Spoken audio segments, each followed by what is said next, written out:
Matagal-tagal ko na ngang 'di nagagawa 'to kaya naisipan ko namang bumawi ngayong Mother's Day.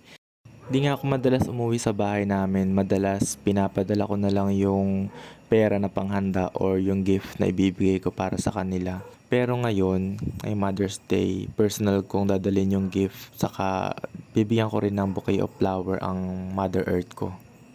Excited na excited nga ako dito, nagpa-practice pa ako kung paano ko siya isusurprise.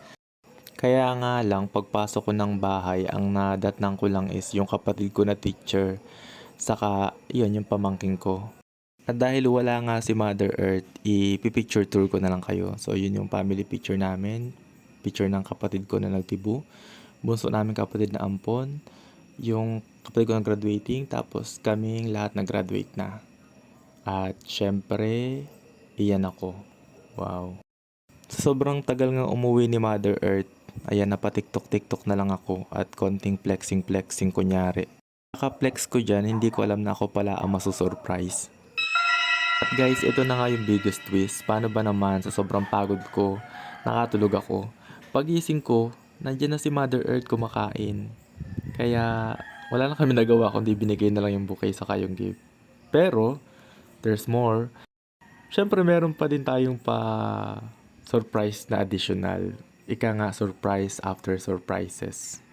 Story time nga, si Mother Earth hindi niya naranasan masyado yung pagiging dalaga. Kasi nung nag-aaral siya, nagtatrabaho na siya, namamasukan na siya bilang katulong hanggang sa makagraduate siya ng college.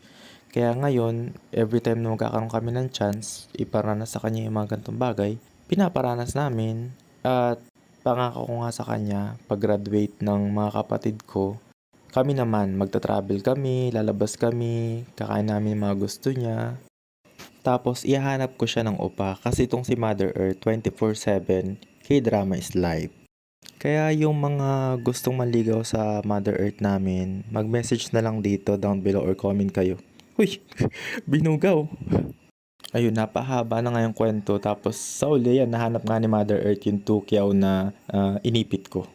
Sana na-enjoy niyo yung video na ginawa ko. Salamat sa panonood at pakikinig. Hanggang sa muli, bye-bye!